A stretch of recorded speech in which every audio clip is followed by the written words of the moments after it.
يا رب تكونوا بخير وانتوا بتشوفوا الفيديو النهاردة. معاكم شيماء. لو لسه أول مرة بتشوفوني، دي قناتي بعمل فيها محتوى سكين كير، فلوجات، منتجات بجربها، ريفيو، مواضيع بنتكلم فيها. صلوا على النبي في الكومنتات وما تنسوش المقاطعة. يلا ندخل في الفيديو على طول. المج متغير، كان معايا مج قهوة لونه أبيض، فعملت بقى قهوة تاني بتاعت بعد العصر كده عشان نفوق ونصحصح، وعشان أقعد مع ابني طبعا يكتب الواجبات. كل حاجة بتحبوها تشربوها، وما تنسوش طبعا تخلوا جنبكم مية وتشربوا مية كتير. ناخد رشفة من القهوة ونكمل الفيديو بقى بتاعنا. هنتكلم في الفيديو ده عن الحدود الشخصية مع الناس، أعرفها عننا. عايزة مثلا أعمل مشروع ما أقولش لحد عليه. يعني أنا كنت، يمكن كان في ناس تعرف إن أنا كنت انفصلت عن أبو ابني.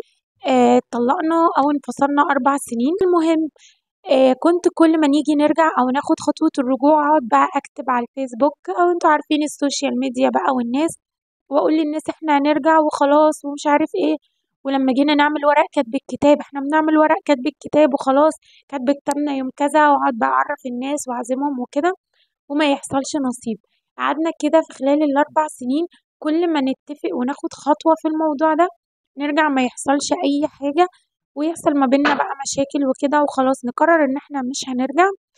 فلحد ما بطلت إن أنا أتكلم في أي حاجة تخصني، لدرجة من كتر ما كنت بتكلم في ناس بقت تقابلني تسألني ايه الأخبار، ما بقيناش نشوف عنك حاجة، ما بقيتيش تقولي حاجة، انت عاملة؟ أقول لهم تمام كويسة. ففي ناس كتير اتفاجئت إن أنا برجع لأبو ابني كتير، ما كانتش تعرف غير بعد رجوعنا، ولقيتهم بيباركولي وزعلانين. كتبنا الكتاب في الجامع ولمينا الدنيا، ومرضتش أقول لأي حد حاجة عشان خاطر تعدي على خير. حتى قرايبي نفسهم كانوا يقولولي داري على شمعتك تقيد وما تتكلميش في أي حاجة عشان الموضوع يتم على خير. في ناس كتير عندنا بتبقى نفسيتها مش سوية من ناحيتنا، في ناس ما بتتمنلناش الحاجة الكويسة، وممكن يكونوا أعز صحابك، وناس بقى تقعد تقطم فيكي وتبعدك عن الموضوع اللي انت عايزة تعمليه أو كده. فاللي هو أنا بقيت ماشية بمبدأ واستعينوا على قضاء حوائجكم بالكتمان. طبعا ده حديث عن النبي عليه أفضل الصلاة والسلام. فأنا خلاص بقيت أعمل كل حاجة في حياتي بالكتمان، محدش يعرف عنها أي حاجة، إلا خلاص إن أنا داخلة في الحاجة دي يتفاجئوا بيها مش أكتر. من كل ما بنداري عنها ونعمل الحاجة في صمت وكتمان، فخلاص الدنيا بتمشي. فمن ضمن الحدود مع الناس إن احنا ما نعرفش الناس أي حاجة عن حياتنا ولا أي حاجة تخصنا. حتى لو دخلنا في علاقة وفشلت أو نجحت، احنا اللي بنمر بالحاجة دي. الناس اللي تتدخل في كده، في ناس فضولية تبقى عايزة تعرف انت عملتي كده ازاي، انت عملتي كده امتى، وعايزة تعرف تفاصيل حياتك وتدخل في حياتك كأنها عايشة معاكي بالظبط. ممكن حد تيجي تقولك انت في عز انشغالك، عندك طفل او عندك اطفال، عندك حاجات مهمة وحياة وكده، انت هتيجي تنزلي معايا النهارده، هروح اجيب مثلا درس، او هتيجي معايا الحته الفلانيه، تتكسفي بقى وتتحرجي منها. طيب خلاص حاضر، وتيجي على نفسك وتيجي على بيتك، ممكن يحصل لك مشاكل كتير بسبب الموضوع ده. فبرضو تيجي تطلب منك تاني وتالت، خلاص عشان ما فيش حدود انت ما بتقوليش لا. فلازم في الفتره اللي انت مضغوطه فيها او مشغوله فيها، حتى لو حاجة مهمة جدا وهي عايزاكي فيها، أنا آسفة أنا مش فاضية دلوقتي، لا مش هينفع، أنا مش فاضية، أنا عندي طفل عنده دروس، عنده مدرسة، عندنا مذاكرة النهاردة، أنا تعبانة النهاردة. فإحنا أغلبنا ما بنقولش لا، أو بنتكسف جدا أو بنتحرج، ومش عايزين الناس تزعل مننا. ما تخليش حد ياخد عليكي بزيادة وتبقي معرفاه كل حاجة في حياتك، وإن إحنا صحاب ومش عارف إيه. يعني كان في حد أنا وهي كنا صحاب جدا وزي إخوات، لو ما رنتش عليها او ما شافتنيش، لو مثلا ما شافتنيش يوم ترن عليا انت فين ما بنتيش، فجأة لقيتها متغيرة في التعامل معايا.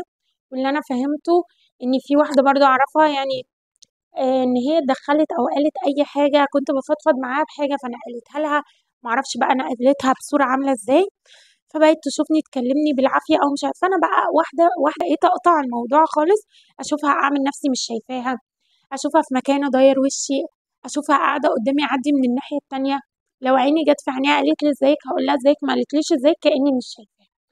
فعادي جدا ان احنا نبقى مع ناس كويسه جدا وعلاقتنا بيهم كويسه، وفجاه نلاقيهم اتغيروا، فاحنا كمان نقطع علاقتنا بيهم.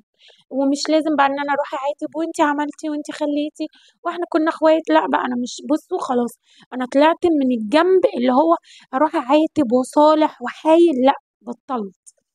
حتى لما يكون في حاجة فيها نقاش وهنجادل مع بعض أو هنتخانق أنا وحد، فأنتي رأيك بقى مع نفسي وأنا رأيي مع نفسي، خلاص مش مشكلة. مش أنتي مقتنعة بالحاجة دي، طب تمام خلاص براحتك.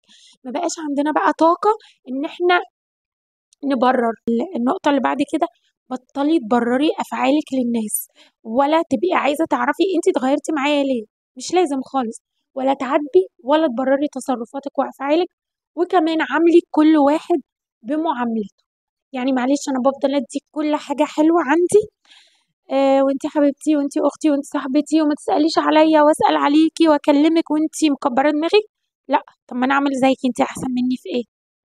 وليه اضيع طاقتي على ناس ما تستاهلش؟ لا، لا برر ولا عاتب، ولا اصلا عايزه حاجه من حد، ولا حد يعرف عني حاجه، ولا انا اصلا عندي فضول اعرف حاجه عن حد. وخلاص عادي بنعيش حياتنا لوحدنا وفي حالنا.